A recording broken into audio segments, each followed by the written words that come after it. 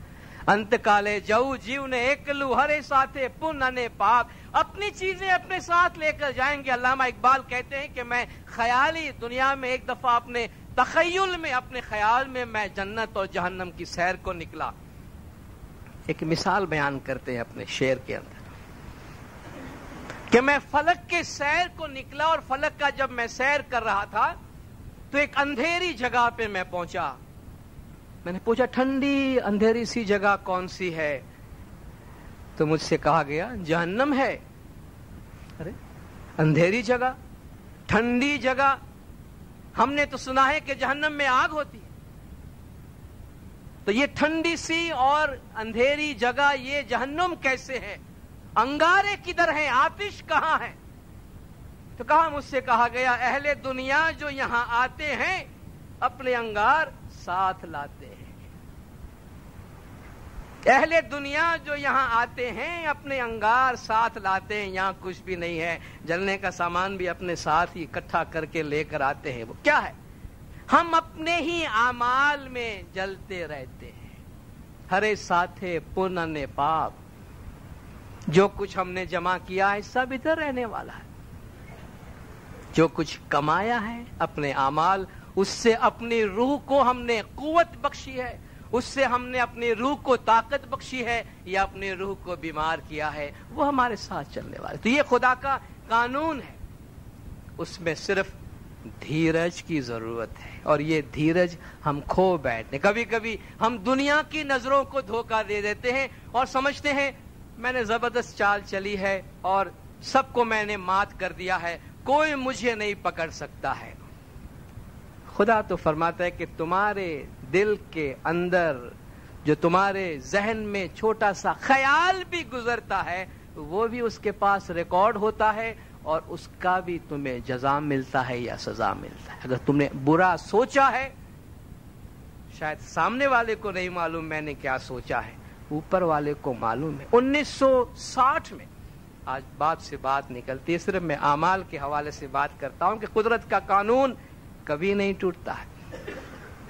1960 میں برطانیہ میں ایک شخص جو اس وقت BOAC ایئر لائن چلتی تھی، آج جو برٹش ایئر ویز ہے، اس وقت British Overseas Airline Corporation BOAC کے نام پہ چلتی تھی، اس کا وہ پائلٹ تھا اور مانچسٹر میں بیس تھا وہ آدمی۔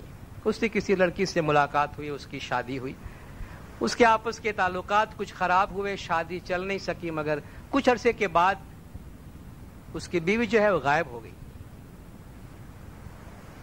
اور لوگوں کو یہ شک تھا کہ اس نے اپنی بیوی کا قتل کیا ہے، مگر اس نے جھٹلایا کہ بھئی میں نے ایسا کچھ بھی نہیں کیا۔ اس کے خلاف کیس بھی چلا مگر کوئی ثبوت نہیں ملا تو کیس خارج ہو گیا۔ 1985 میں جب ہم لندن میں تھے، اس دوران جو یہ اخبارات کے اندر ساری چیزیں آنے لگی 1982-85 کے درمیان، تو اخبار میں اس کا کیس واپس کھلا کہ 25 سال پرانا مرڈر جو ہے وہ کھل کے سامنے آیا ہے، مگر اس میں لکھا کہ قدرت نے کیا کھیل کھیلا ہے سمجھ میں نہیں آتا، ثبوت نہیں ملا مگر اس نے اقرار کیا۔ قدرت کس طرح اپنا کام کرتی ہے۔ اس کے گھر کے آس پاس کچھ کھدائی کے کام شروع ہوئے، اس آدمی کے گھر کے آس پاس جب کھدائی کے کام شروع ہوئے تو کسی عورت کی کھوپڑی ملی، وہاں سے کسی کی کھوپڑی ملی اور سرسری طور پر دیکھنے پر یہ کہا گیا کہ یہ کسی 30 سے 35-40 سال کے درمیان کسی خاتون کی کھوپڑی نظر آتی ہے۔ تو فوراً اس سے پوچھ گچھ کی گئی کہ بھئی بتاؤ تم اس کے بارے میں کیا جانتے ہو، تو اس نے فوراً اقرار کر لیا کہ اس کو ایسا کہ ثبوت تو مل گیا ہے میرے خلاف، فوراً اقرار کر لیا کہ ہاں میں نے اس طرح اپنی بیوی کو مارا تھا اور میں نے یہاں اس کو دفن کر دیا اور اس کو سزا بھی ملی۔ مگر جس میں حیرت کی بات یہ ہے کہ دراصل وہ اس کی بیوی کی سر کی اس کی کھوپڑی تھی نہیں۔ جب اس کا فورینسک انویسٹیگیشن ہوا اور اس پہ کافی کام کیا گیا تو یہ تو 1500-1600 برس پرانی کوئی کھوپڑی تھی جو وہاں ایکسکیویشن کے درمیان ان کو ہاتھ آئی تھی۔ یعنی قدرت کو جب کوئی کام کروانا ہوتا ہے، اس نے یہ سمجھا کہ میں نے یہ مرڈر کر دیا، شاید اس کی بیوی کی لاش تو نہیں بھی ملی ہوگی، قدرت نے کہیں اور سے کوئی کھوپڑی لا کے رکھ دی کہ اس کے خلاف ثبوت پیدا ہو جائے، اور کسی اور کی لاش ملی، کسی اور کی کھوپڑی ملی اور اس نے یہ سمجھا کہ یہ میرے خلاف ثبوت ہے اور اس نے اقرار کر لیا۔ بعد میں پتا چلا کہ نہیں، یہ تو کسی اور کی تھی۔ تو کہنے کا مقصد یہ ہے کہ جو اعمال جیسا ہم بوتے ہیں، جیسا ہم عمل انجام دیتے ہیں، اس کا بدلہ اس دنیا کے اندر ہمارے ساتھ ہے۔ تو یہ جو ہم اپنا گھر بنا رہے ہیں اس کارپینٹر کی طرح، تو ادھورے دل سے نہ بنائے، پیار سے بنائے، محبت سے بنائے، شفقت سے بنائے۔ یہی وہ گھر ہے جو ہم اپنے ہاتھ سے بناتے ہیں، اس دنیا کے لیے بھی اور آخرت کے لیے بھی۔ مولانا نے فرمایا یہاں تم کو شاید اس میں مزہ نہیں آئے گا لیکن وہاں تمہارا بہت اچھا کام ہو رہا ہے۔ یا دوسرے خدمت والوں کو فرمایا کہ تم یہاں ہمارا گھر بناتے ہو، ہم وہاں تمہارا گھر بناتے ہیں۔ بات وہی ہے کہ ہم اپنے ہاتھوں سے اپنا گھر بناتے ہیں۔ تو جب روحانی مجالس میں ہم شامل ہوتے ہیں تو قدرت کا ایک بہت اہم پیغام ہمارے واسطے ہوتا ہے۔ قدرت کا قانون عمل کا قانون، عمل کا یہ قانون ہمیشہ زندہ ہے، اس لیے ہم یہ نہ سمجھے کوئی دیکھ رہا ہے یا نہیں دیکھ رہا ہے، یہ ضرور یاد رکھے کہ ہمارا چھوٹا سا عمل اچھا یا برا اپنا پھل ضرور لائے گا۔ اور اس روحانی مجلس کے حوالے سے آخر میں ایک اور نقطہ یہ عرض کرنا چاہتا ہوں کہ ہمارے طریقے میں، ہمارے مذہب میں جب ہم مذہبی کام کاج انجام دیتے ہیں تو اس میں سمبولزم کی بہت بڑی اہمیت ہے، مثال کی بڑی اہمیت ہے، اور وہ یہ ہے کہ جب ہم جماعت خانے میں کوئی کام کرتے ہیں، مجلس خاص طور پہ روحانی مجلس کرتے ہیں، سامان لاتے ہیں، تو ایک بات اپنے ذہن میں ہمیشہ یاد رکھیں، یہ روایتاً بہت سی چیزیں ہمارے ساتھ سالوں سے چلتی آئی ہے۔ انسان جب اس دنیا سے گزر جاتا ہے تو ہمیں یہ بتایا گیا کہ اس کے ساتھ اس کے اعمال جاتے ہیں، روح دائمی ہے، اس کی باڈی نہیں جاتی اور نہ کوئی دنیاوی سامان اس کے ساتھ جاتا ہے۔ یہ ہماری عقیدت مندی ہوتی ہے کہ ہم چاہتے ہیں کہ مرحوم کے پیچھے ہم گھر کا سارا سامان دے. یہ عقیدت مندی اگر ہے بھی تو ضروری نہیں ہے کہ وہ سارا سامان، کچن کی سارے سامان اور کاسمیٹک کی ساری چیزیں اور بیڈ روم کا سارا سامان ہم مرحوم کے پیچھے فزیکلی ظاہری طور پر بھی لا کر دے. یہ چیزیں ہم سب جانتے ہیں اس دنیا کی نہیں ہے اور وہ وہاں کام نہیں آتی، اس دنیا کی ہے. ابھی ہم جماعت خانے لائیں گے، پھر اپنے گھر لے جا کے اس کو ہم استعمال کریں گے. یہ ہماری عقیدت مندی ہے. تو اس میں کیا ہونا چاہیے؟ اس میں یہ ایک علامت ہے، علامت کی بڑی اہمیت ہے. جس طرح ہماری مجالس ہیں، خدمت کی مجالس ہے، وہ سمبل ہے کہ اس میں ایک علامت کے طور پر ہم کوئی چیز آفر کرتے ہیں. آج حاضر امام قوم کے لیے اتنا کام کرتے ہیں، مولا اتنی خطیر رقم خرچ کرتے ہیں، لیکن کس پہ خرچتے ہیں؟ کہ جس سے عوام کو اور آنے والی نسلوں کو کام آئے، جس کو صدقہ جاریہ کہتے ہیں. ایسا کام کرو کہ جس کا ثواب ہمیشہ جاری رہے. تو ہم جب مرحوم کے پیچھے کوئی کام کرنا چاہتے ہیں تو یہ یاد رکھیں کہ جو دنیاوی ساز و سامان ہے وہ تھوڑی بہت ایک علامتی طور پر ہم جو جماعت خانے میں لاتے ہیں، باقی ہمارے جو بھی خرچ کرنے کی امید یا ہمارا عقیدہ ہے ہم اس کو رقم کی صورت میں مکھی کامڑے صاحبان کے پاس لا کر یا مرحوموں کے نام سے ہم اداروں میں، انسٹیٹیوشن میں، بھئی کسی کنسٹرکشن کے کام میں بھلے ہم نام کے ساتھ دینا چاہے، بھئی کوئی آدمی اسکول بنا دیتا ہے، کوئی ہال بنا کے دیتا ہے اور عشروں تک لوگ اس سے فائدہ حاصل کرتے ہیں، تو وہ زیادہ کام کی چیز ہے نا کہ نسلوں تک صدقہ جاریہ، جتنے لوگ اس سے علم حاصل کرتے ہیں ان سب کا ثواب اس کو پہنچتا ہے جس کی روح کے لیے ہم نے کام کیا ہے. تو ہم ذرا سا اس کے بارے میں سوچیں کہ یہ ضروری نہیں ہے کہ ہم سارے دنیاوی ظاہری ساز و سامان مجالس میں لائیں، بلکہ وہ مختصر سا کر کے باقی ہماری من مراد جو بھی امید ہے ہم اس طریقے سے صرف کریں جس طرح مولانا حاضر امام کرتے ہیں، تاکہ اس سے ہماری جماعت، ہماری امہ اوپر آ سکے. آپ جماعت نے بہت خاموشی سے سنا، مکھی کامڑے صاحبان نے آپ کے سامنے بولنے کا موقع دیا. آپ سب کا بہت بہت شکریہ. خداوند نور مولانا شاہ کریم الحسین حاضر امام ہمیں ہمیشہ نیک اعمال کرنے کی توفیق عطا فرمائے. مولا گج جماعت کے تمام گناہ معاف کرے، سب کی نیک امیدیں پوری کرے، آخری دم تک ایمان سلامت رکھے، سکھی سلامت و آباد رکھے، دیدار نصیب کرے. صلوات پڑھے دمدارو. اللہم صلی علی محمد و آل محمد.